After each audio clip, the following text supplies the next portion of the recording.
vamos começar com alguns recados. Muito feliz porque as pessoas estão fazendo a matrícula do nosso curso. E você que está aí, que ainda não fez, venha, gente. Nós estamos preparando um material lindo para vocês. Vocês não têm ideia o quanto nós estamos caprichando nesse primeiro material, né? Para quem não conhece o método Dias Frisóstica, eu tenho certeza que ele vai fazer uma grande diferença no processo de ensino, né, e aprendizagem do seu filho. É isso mesmo. A gente quer desejar, né, boas-vindas para você que já fez a inscrição do nosso curso. É muito bom. Vocês vão gostar. Então, olha, dia 30, agora, na quinta-feira, a gente vai estender o prazo. A gente conseguiu estender o prazo com desconto até as 23 horas e 59 minutos. Dá tempo de você ainda fazer a sua inscrição e conseguir o valor com desconto. E também aproveitar que no dia 30 a Lourdes vai dar uma aula pra gente, show! Vai falar de autonomia, autocuidado e higiene pessoal. Gente, não perca! Você que quer montar a rotina do seu filho, tem que participar. Não dá para ficar de fora. Vai ser muita informação boa e que você vai poder executar com o seu filho. E também... Deixa eu só colocar uma coisa. Essa aula está sendo montada a pedido dos pais, tá certo? Então, assim, à medida que vocês estão interagindo com a gente, colocando questões, buscando soluções, de repente não tem como a gente dar uma dica que vai funcionar, mas então, por isso, nós pensamos em montar e organizar esse momento com vocês, tá certo? Isso mesmo. E no dia 5/5, na terça-feira que vem, a gente vai dar uma live entrevistando as mães. Nós vamos estar fazendo entrevista com as mães, vai ser muito legal também. E também passar para vocês que já está disponível lá na plataforma. Você que já fez a inscrição, que já efetivou o pagamento, pode entrar lá, curtir, entrar na nossa comunidade lá, tá muito legal. Já pode ir lá que tem aula lá. Nós estamos querendo que vocês comecem a interagir conosco, acho que é bem importante, né? Então, quem já está lá dentro da nossa plataforma, que já fez a matrícula, muito obrigada, a gente está caprichando no momento. O que a gente pensou em fazer hoje? Está chegando muitas perguntas. E então a gente pensou em fazer esse momento de perguntas e respostas. Nós temos algumas perguntas aqui já organizadas, que foram feitas pelos pais e para quem está, né, interagindo conosco dentro do nosso canal. Então, deixa eu pegar aqui, André. Desculpa. O que a gente... Tem uma mãe falando de autonomia.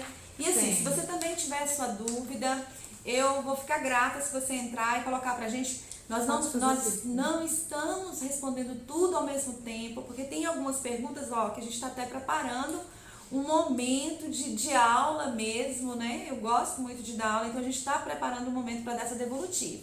Porque são algumas perguntas que eu não consigo responder de forma muito simples, então a gente quer passar para vocês algumas formas que dá para se intervir com qualidade. Então, semana que vem não perca e fica com a gente nessa live que nós vamos fazer, né? Só falando sobre autonomia e autocuidado. Tá, antes de você começar, só agradecer o pessoal que entrou aqui elogiando. Obrigada, viu, gente? A gente agradece. Isso mesmo, a gente agradece e agradece muito. Tem uma pergunta aqui, eu tenho um aluno no primeiro ano, autista com dispraxia. Como faço para desenvolver essa dificuldade de articulação moral? Então, assim, a dispraxia é uma questão neurológica. Quem consegue lidar com a dispraxia, que está formado para lidar com a dispraxia, é a fono. Eu acredito que você pode trabalhar com figuras, tentar ajudá-lo a articular, mas quem realmente vai intervir é a fono. Precisa desse profissional e qualificado, gente, para trabalhar com uma dispraxia.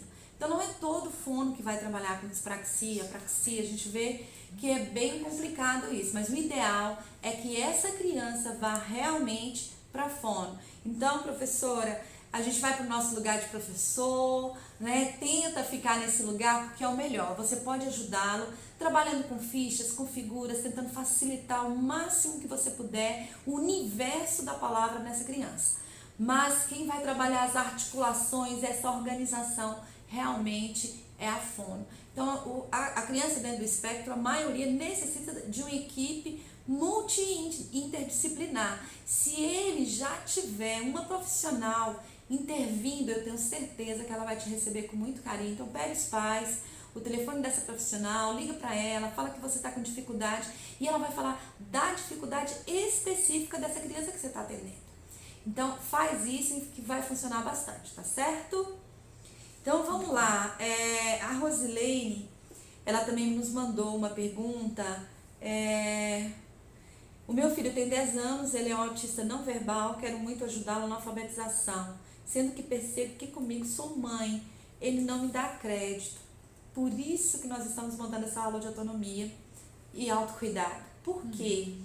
É você que tem que dar crédito para ele, não é ele que tem que dar crédito. No sentido, é você que tem que ir para o seu lugar de mãe, se posicionar como tal e conseguir levar essa criança para fazer esse trabalho. Organizar a rotina dele é o primeiro passo para que você consiga realmente intervir. Os pais têm um poder enorme, né? Pai, lugar de filho. E quando a gente assume o nosso lugar de pai, sabendo que ali só tem uma criança de 10 anos, a gente consegue fazer ele seguir essa rotina. Então ela coloca assim, quando eu digo assim, olha aqui, ele interrompe, repetindo várias vezes, olha aqui, e coloca as mãos nos ouvidos. Olha, o trabalho ele não é fácil, mas ele é simples, né? Nem tudo que é simples é fácil. A primeira coisa que você precisa é organizar a agenda dessa criança e fazer ela perceber que você não vai desistir dela. Então, uma boa dica seria colocar algo que ele gosta após a sua intervenção. Então, ele só vai alcançar o que ele gosta depois que ele passar por você e fizer esse trabalho. É de extrema importância que você consiga passar para ele o quanto esse momento é importante para a vida dele. Então, assim, não deixa ele te dominar, tenta ir para o seu lugar de mãe e olhar para essa criança e dizer, olha filho, tô aqui, tô pronta, vamos lá? Ah, ele fica nervoso, tô te aguardando, mas é não desistir. Então, eu falo assim, tem muito, né, dentro do diagnóstico, é autista, a pessoa com autismo é persistente e perseverante. Seja persistente e perseverante. Quem tem que ser persistente e perseverante são os profissionais que trabalham com ele. Porque quando ele perceber que não tem escape, aí você vai conseguir. O que nós estamos falando aqui é de comportamento. Quando nós estamos falando de comportamento, o ideal seria que nós realmente pudéssemos, né, ter esse momento falando sobre isso, de que forma que você poderia intervir. Então ela coloca, ele me interrompe, não compreende se ele age assim porque não gosta da palavra ou porque não consegue falar da mesma forma que ouve. Conhece todas as letras e fala quando perguntamos e está começando a repetir algumas coisas. Quero muito ajudar meu filho, eu acredito. Toda mãe faz o seu melhor, né? E eu acredito que você esteja fazendo o seu melhor nesse momento. Mas o que eu percebo aqui é que tem uma questão comportamental. Observa se você está falando alto. Observe em que momento que você quer fazer esse trabalho com ele. Imagina, tô lá assistindo a minha série predileta e naquele momento eu sou chamada para resolver alguma atividade pedagógica. Eu não vou querer ir, nem eu e nem ele. Então, o ideal é que eu perceba qual é o momento que eu estou executando essa atividade pedagógica com essa criança. Qual é o momento, o que vem depois que ele vai fazer que ele gosta muito, né? Que você pode presenteá-lo nesse sentido. Então, organize a sua agenda, observe, ele funciona melhor de manhã? Não, ele funciona melhor à tarde? Será que eu estou pegando ele na hora que ele está com sono? Será que ele acabou de acordar e ele vai fazer uma outra atividade, está acostumado? Observe a sua agenda.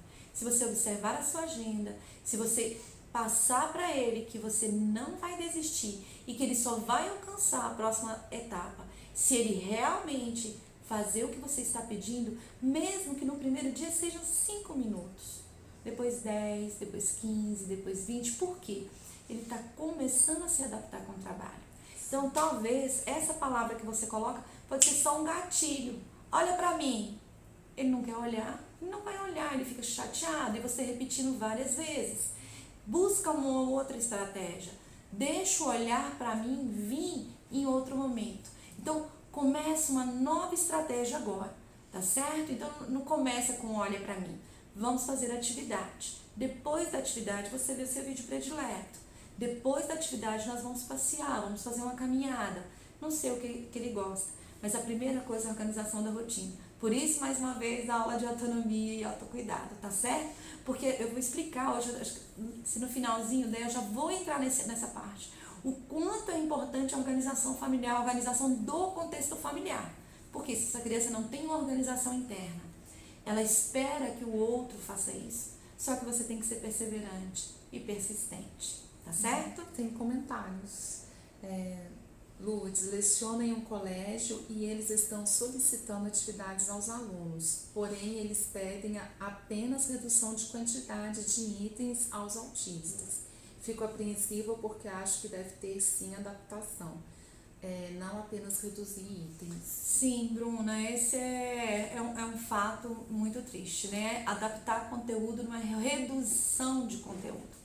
Até para falar assim, tem algumas escolas que eu trabalho, vou para fora, né, para várias escolas, tanto particular quanto na escola pública, e aí, quando a gente vai conversar com o professor e pergunta para ele assim, e aí, professor, qual será a adaptação? Ele fala assim, olha, aqui tem 20 perguntas, manda ela escolher 10.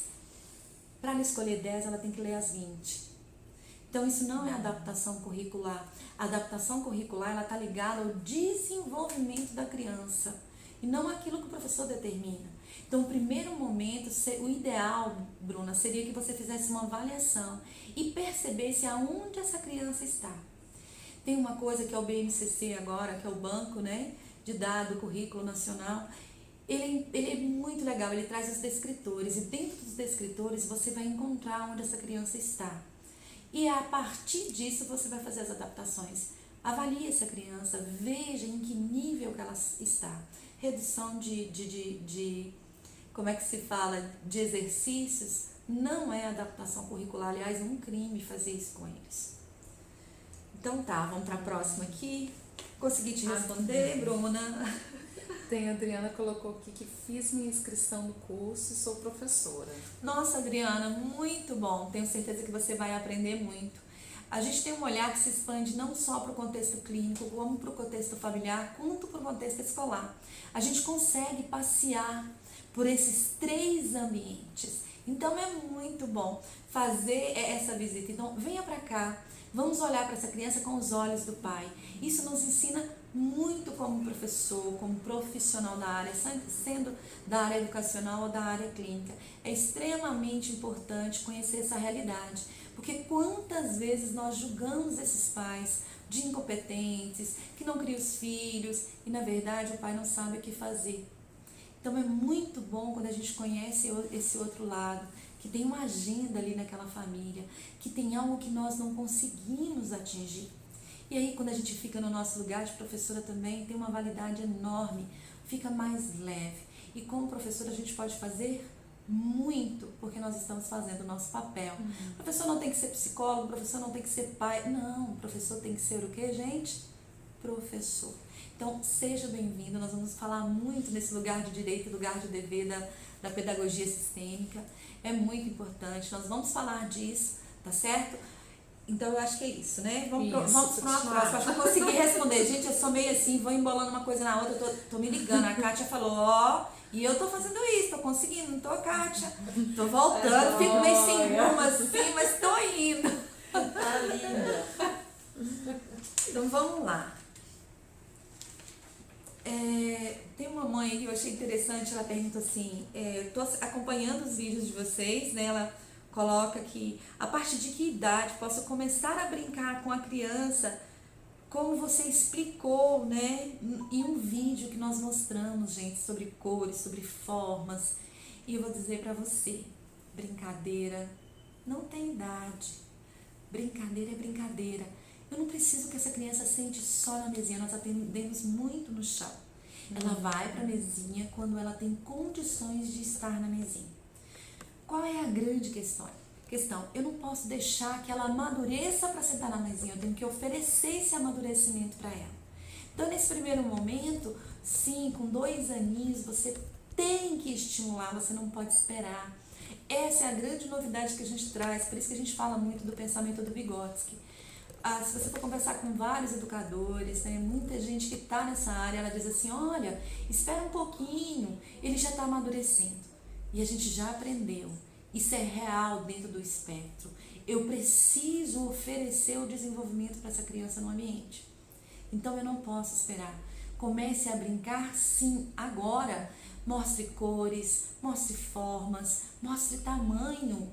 Ela não precisa aprender e fazer uma coisa. Não, apresente para ela. Vai fazendo de forma natural. Assim como as outras crianças vão vivenciando. A gente precisa trazer esses conceitos para o dia a dia. Já que os nossos meninos não conseguem captar do ambiente, então eu levo para ela de forma mais estruturada. Não precisa ser aquela coisa tão forte. Eu vou dizer para você um segredo. Os meninos adoram guardar, né, Andréia? Isso, adoram brincar. E outra coisa, tem criança que mal brinca com o pai, fica muito isolado. Quando o pai começa a fazer as atividades, ele vai lá e busca o pai para sentar na mesinha com ele. Então, assim, é muito mágico quando eles percebem que você está conseguindo interagir. Ah, Lourdes, mas quando eu sento do lado dele, ele foge. Não, começa, o que ele gosta? Eixos de interesse. Ah, mas ele não gosta de nada. Então vai lá e busca aquilo que está descrito na literatura que uma criança dentro do espectro gosta. Mesmo que nesse momento seja girar, mesmo que nesse momento seja enfileirar, mesmo que nesse momento seja guardar. Depois você traz ele para o que você quer que ele aprenda. Entre na dele, vá até onde ele está e aos poucos vá trazendo ele aonde você quer chegar. Certo? A dica é persistir, ser perseverante, não desista, que vai dar certo. Sim, com certeza. Pode intercalar com um Podemos comentário? Sim, eu acho que é legal. O pessoal tá mais... É a Adriana que vai fazer o curso, a professora, recebi um aluno autismo clássico, me senti potente porque não sei como intervir em sua aprendizagem. Quero contribuir para uma aprendizagem significativa. É isso aí, Adriana, né? É. Adriana, a gente está lidando com os autismos. Não sei se a gente conversou sobre isso, né? Hoje mesmo eu estava assistindo, eu estou num simpósio online, e uma médica estava falando disso. Daqui a pouco a gente está falando dos autismos. Quando a gente fala de uma pessoa dentro do espectro, de um comprometimento severo, não é isso que ela coloca? A rotina tem que ficar mais estruturada. Então, assim, quanto mais severo, mais organização. Quanto mais leve, mais próximo do típico. Eu preciso organizar a agenda dessa criança para que ela consiga compreender, usando figuras e palavras. Porque eu estou usando todas as formas que eu tenho de comunicação. Então, é muito importante que ela compreenda a rotina escolar. E ela compreenda o que você quer dela. E o que vai acontecer depois daquela atividade que ela vai fazer. Então, se eu tenho uma criança muito comprometida, esse reforço, eu não gosto muito de usar a palavra reforço, mas eu gosto de usar muito zona forte e zona fraca. O que é a zona fraca? A zona fraca é aquilo que ele tem dificuldade para realizar. A zona forte é aquilo que ele tem facilidade, que ele gosta. Então, eu começo com a zona forte, com aquilo que ele gosta, depois trago algo que ele não gosta, mas ele tem que entender que vai vir algo depois que ele goste. Então, eu tenho que intercalar no início de um trabalho com a criança que esteja, né, de nível severo, eu dou muito para receber pouco. Depois, eu vou conseguir receber muito. Mas no início do trabalho, eu tenho que fazer um processo de interação com essa criança. Se ela não tiver vínculo afetivo com você, ela não vai ter troca, independente do nível de comprometimento. Olha, a pergunta da Carol, a mãe de um menininho nosso. O curso será o mesmo que do ano passado, aquele que eu já fiz? Pois é, nós estamos pensando numa outra estrutura. Como eu já disse, o objeto está em movimento. Nós temos aprendido cada dia um novo procedimento. A gente tem pensado e amadurecido bastante. Então eu não posso dizer que você vai, como é que se diz, os pressupostos continuam os mesmos, mas a gente melhorou muito a nível de intervenção, tá certo? Então tá. Aí a Adriana colocou aqui que ele tem 5 anos, que nunca estudou. O aluno que vai estar com você, né, Adriana? Muito bom. Então tá, continuando com Vamos as perguntas, lá, continuando né? com as perguntas. Tem uma professora que pergunta aqui, professores que trabalham com crianças dentro do espectro podem participar desse curso? Novamente eu vou responder, sim, vale a pena estar conosco. Você vai estar lidando com 2 professores, muita experiência nessa área, e nós vamos passar essa questão. Qual é o nosso foco? Ele é pedagógico, ele é de trabalhar as aprendizagens. Dentro de casa, se esse ambiente não estiver organizado, fica muito difícil para o professor levar essa criança a se adaptar a uma rotina escolar. Eu preciso de um ambiente estruturado aqui e preciso de um ambiente estruturado lá. Fazer essa conexão com os pais é extremamente importante, tá certo? Então vai valer a pena estar conosco, seja bem-vinda. Tem uma mãe que pergunta assim, o que este método tem em comum com o ABA? Eu não vou falar o que ele tem de comum, mas o que ele tem de diferente. Os pressupostos básicos do método Dias-Presotti é muito divergente dos pressupostos básicos do ABA. Sem julgar, não estou falando que um é errado ou não. Eu acho que o ABA está aí, ele faz parte, eu respeito, mas a gente pode abrir espaço para o novo também. Né? Como eu digo, o objeto está em movimento. Quando a gente pensa e repensa e vê esse outro lado, a parte pedagógica ela quase nunca entra para um educador. A parte pedagógica ela está quase sempre dentro do ABA ligada aos psicólogos. Quem melhor? Quando você está com dor de dente, você vai no dentista. Quando você está precisando aprender algo, quem você tem que buscar dentro dos conteúdos acadêmicos? Um professor. Então o nosso trabalho está muito ligado nesse sentido, de buscar a forma de ensinar para que esse aluno consiga aprender. E uma outra questão, os pressupostos são diferentes, nós acreditamos que é na inter-relação, que é na troca que essa criança vai aprender. Outra questão que tem de muito diferente, os precursores de linguagem. O ABA, ele traz o contato de olhar lá na frente, né? Ele tem são programas de contato de olhar, programa de aprendizagem das letras, programas disso, nós não. Nós trabalhamos o contato de olhar em todos os programas. Então não existe programa sem contato de olhar e sem imitação. Não aquela imitação padrão, toca a cabeça, toca nariz. Não é. Eu quero que esse menino me olhe e você vai ver que a partir do momento que o neurônio espelho que a parte motora começa a funcionar, ele começa a imitar basicamente, naturalmente. Só que a princípio essa imitação ela não tem muito significado para ele, então eu tenho que levar o significado. Então o nosso método ele tem uma questão muito diferente. Nós pensamos em pensamento. Pensamento é constituído de palavras. Palavras é constituída de significado. Para ter significado eu preciso ver e ouvir. A base do nosso trabalho é ver e ouvir, que é diferente do ABA, tá certo? Tem uma pergunta aqui. A Adriana Castilho. Atendo uma criança de 6 anos que tem muita ecolalia e flaps.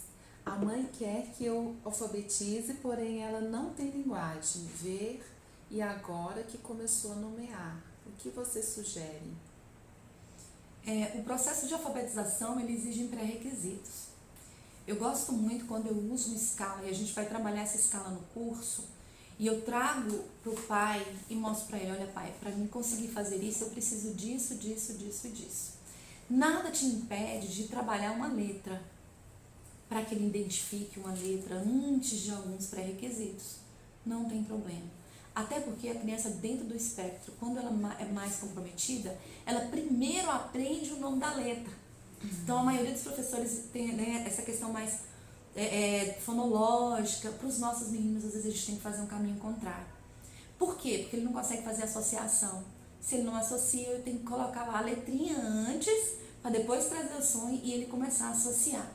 Então nada impede dessa criança ter 5 anos, você começar lá no início da escrita com ele, começar a fazer os primeiros pareamentos com os vogais, vai fazendo de uma forma mais mecânica, como um treino, e daqui a pouco você começa a dar significado. Então, eu não sei o nível de comprometimento dessa criança, mas você está dizendo que ele está começando a nomear agora. Faça com que ele nomeie as letras. Comece lá para a parte de rabisco, veja onde ele está e vá mostrando para a mãe que para ler, para escrever, eu tenho que passar por várias etapas. E eu vou dizer para vocês, os meninos aprendem a ler muito antes de escrever. Porque escrever é codificar e decodificar. Quando ele está lendo, ele só codifica. Quando ele vai escrever, ele precisa decodificar cada informação. Para os nossos meninos é mais difícil. Então, assim, começa a trabalhar com letrinhas, começa a trabalhar com figuras. Tem como você ver onde ele está através de uma avaliação. Lança seu olhar de professora mesmo. Veja lá, como que você avaliaria qualquer criança de 5 anos? Vamos lá.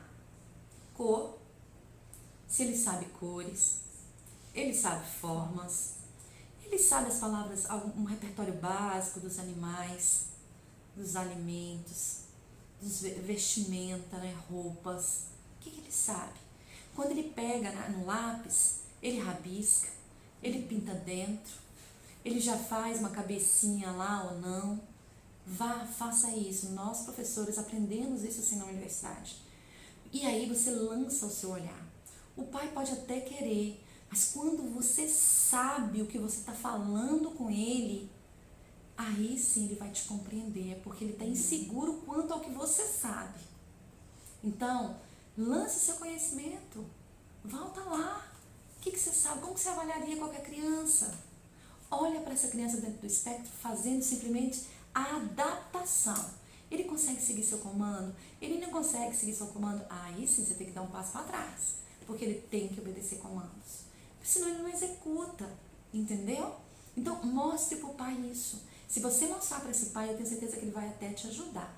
E entre em contato com os profissionais que o estão atendendo. Isso é muito legal. Quando a gente monta uma rede, tá certo? Que é o que a gente está tentando fazer com vocês, uma rede. Venha para o nosso curso, que vai ser fantástico. Isso mesmo. As inscrições estão abertas com preço baixinho. O valor, ele pode ser dividido até 12 vezes. 12 parcelas de 38 reais.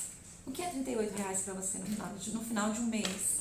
Isso vai valer a pena. Nós iríamos aprender com você e você vai aprender com a gente, porque eu gosto é de troca, de partilha. Né? Ninguém ensina sozinho, ninguém aprende sozinho. E é disso que a gente vai falar o treino Adriana Castilho falou que vai fazer. Isso mesmo. É isso mesmo, Adriana. Olha lá, nós temos só 2 dias. Até quinta-feira você pode estar fazendo a inscrição com o valor de promoção. R$397, dividido até 12 vezes. Vamos lá, uma outra pergunta aqui que estava comigo. A pessoa não deixou o nome. Boa noite, meninas. O método exige quantas sessões semanais? Não tem como te indicar quantas sessões semanais. Por quê? O método, como qualquer outro método, voltado para a criança dentro do espectro, ele exige, dependendo do comprometimento, quanto mais comprometido, mais fechado. Quanto mais próximo do desenvolvimento típico, mais leve, menores são as intervenções, porque ele tem menos para a gente passar para ele.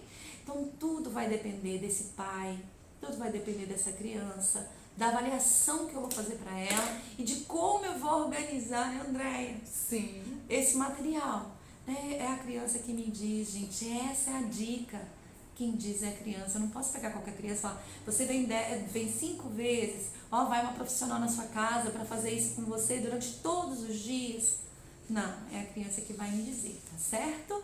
Quando ela coloca aqui que é uma criança bem severa, né, que teve uma paralisia muito grande, tá, gente? Eu tô tentando, que teve paralisia, não mexe com as mãozinhas, então tem pouco contato visual, ele não chega nem aí para a escola, ele é atendido em casa, então a gente precisa ver, né, uma criança que não só tem o autismo, mas tem outros comprometimentos, né, que vai além do autismo.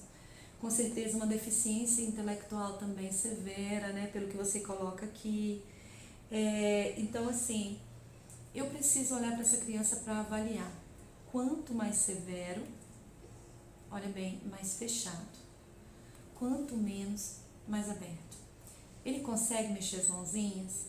Ele consegue apontar? Ele consegue pelo menos colocar a mãozinha em cima da letra, em cima de uma figura?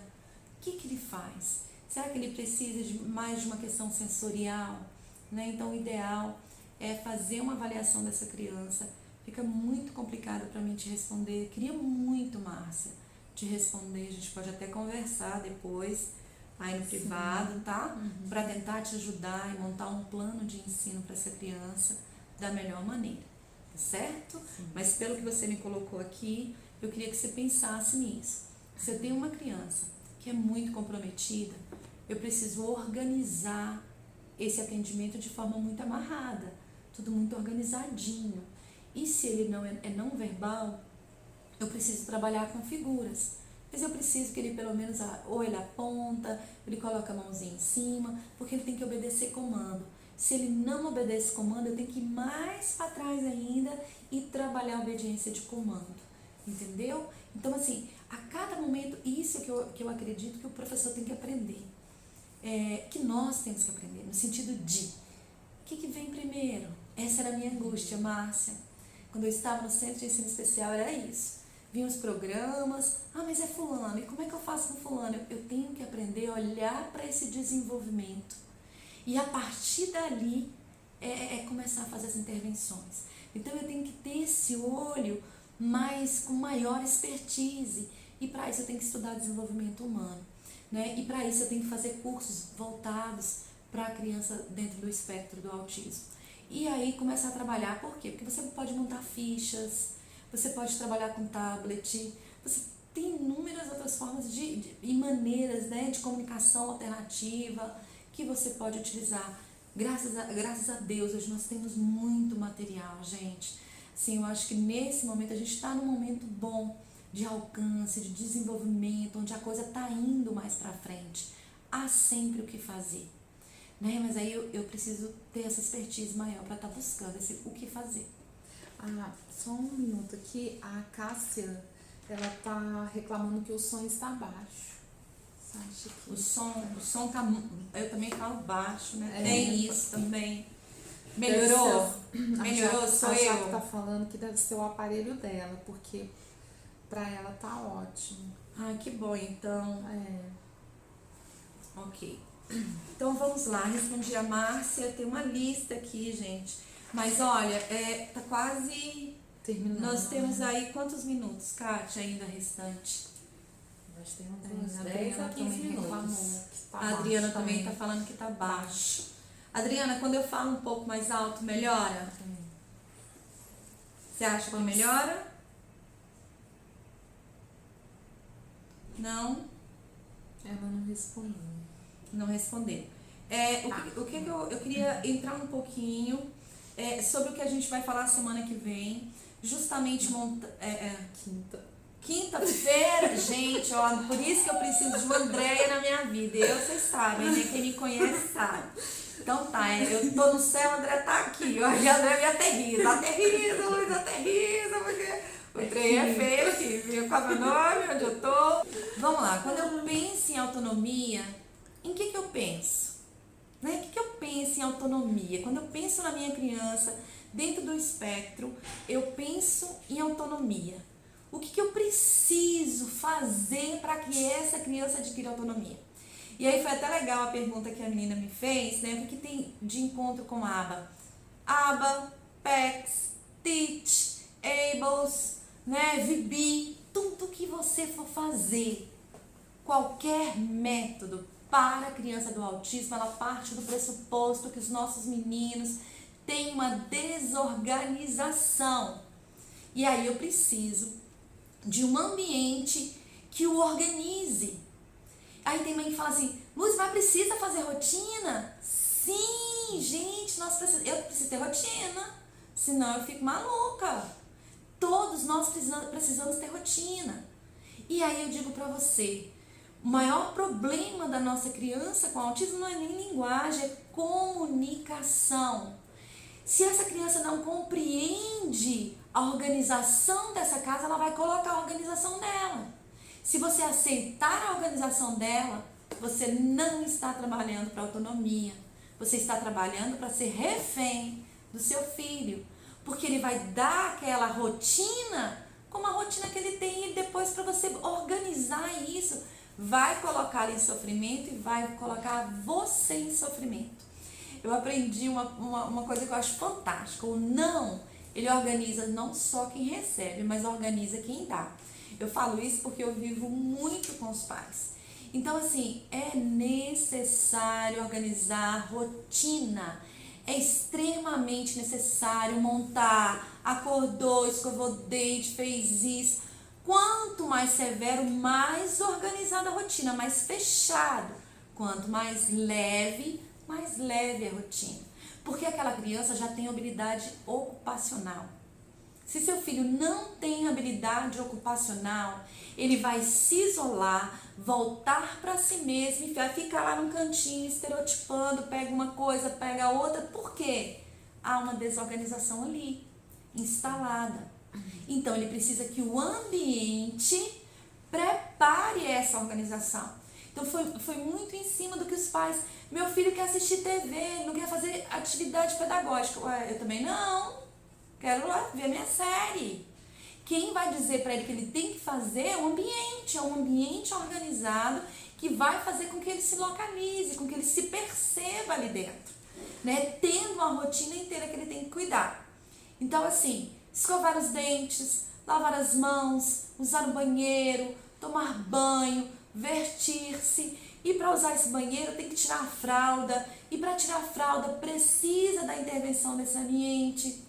E aí, na maioria, né, como é que se diz, da literatura vigente que nós lemos, tem pré-requisito básico para essa autonomia. A criança necessita estar imitando e seguindo o comando. Ela precisa nem estar imitando, mas ela tem que seguir comando. Se ela não seguir comando, ela não segue rotina nenhuma. Então, vocês estão vendo como uma coisa está interligada na outra. É muito difícil falar de uma criança dentro do espectro sem que eu comece a organizar esse primeiro momento de obediência de comando. Ele não precisa nem imitar, mas ele tem que seguir os comandos. Então, vamos lá. Quais são as regras básicas? 5 minutos, rapidinho, gente. O ambiente familiar deve ser facilitador da organização. A partir do momento que estabelece uma rotina de forma clara e precisa. Eu vou lá na internet e pego a rotina. Não. Minha amiga fez uma rotina ótima, vou pedir emprestado. Não. É sua rotina. Que hora que vocês acordam, que hora que seu filho acorda, ele toma medicação, não toma. Olha para a sua rotina. Nossa, como é que é a minha casa? Que horas que nós acordamos? Entre 8, 9 horas. Minha rotina então vai começar às 8h30. Por que um horário? Meu filho acorda às 10. Nossa, a rotina dele vai começar às 8? Não, porque senão você já vai pegar um estresse logo no início. Então, depois que ele acorda às 10 horas, o que ele faz? A rotina tem que vir da família, gente. E aí, o que estabelece, né? Essa comunicação dessa rotina? Só depois que essa criança compreende o que se espera dela. Então, eu preciso fazer essa rotina visual para que ela entenda o que eu espero dela. Então, todos, é professor, é em casa, é terapeuta, precisa falar a mesma linguagem. Né? Um fala, vai pro banheiro, outro chega e fala, vai pro xixi, outro chega e fala, vai pra casinha. Ele não vai entender que isso é cadê. Então, é muito importante que a gente organize. Então, assim, só iniciando o nosso próximo momento, quinta-feira. Que delícia, gente. Esse assunto eu amo, porque faz diferença na vida do seu filho. Enorme. Implementar a rotina, as dicas que a gente está dando para vocês é muito importante. Esse tempo de quarentena, né, logo no começo, as mães começaram a entrar em contato, né? Gente, eu tô com dificuldade. E aí a gente começou, vamos fazer a rotina? E elas começaram a dar feedback. Olha, eu não sabia, eu coloquei ele pra arrumar a cama, ele tá indo pra cozinha comigo, eu tô dando... E aí eles começam a melhorar. E foi muito bom. Então, vou deixar a dica, não perca a nossa live na quinta-feira, porque a gente vai continuar com esse assunto. E para quem já está inscrito no nosso curso, vai ter uma big aula sobre isso. Nós vamos organizar muito material para vocês. Eu já estou aqui planejando. Então, mães, vai lá, se inscreva no nosso canal, ative o sininho. Eu estou aprendendo, estou ficando blogueira. E entra lá no nosso curso. Eu estou esperando a sua matrícula, vai valer muito a pena. A gente vai falar muito sobre isso no nosso curso. Deixa eu te falar, só para a Dani, ela foi professora de um menininho que a gente acompanhou há muito tempo. Ela falou que ama o trabalho. Ai, Dani, obrigada. Lá da 305 Sul. Obrigada, Dani. Gratidão mesmo. Um beijo. Pedro Paulo tá mandando parabéns. Obrigada. É Muito isso aí. bom. Então, 2 dias para acabar a inscrição dessa nossa promoção. Isso. 12 R$38. vezes de R$38, tá certo? Então a gente conta com vocês. Um grande beijo, muito obrigada. Quinta-feira vai ser maravilhoso. E para quem está no curso, isso aqui vai completo. Aqui a gente não vai conseguir fazer esse material bem completo, mas eu tentei organizar bem legalzinho aqui para que você entenda a necessidade da rotina, como ela funciona e como ela intervém no retirar a fralda, na autonomia. Até lá, gente. Até lá, obrigada para quem esteve com a gente.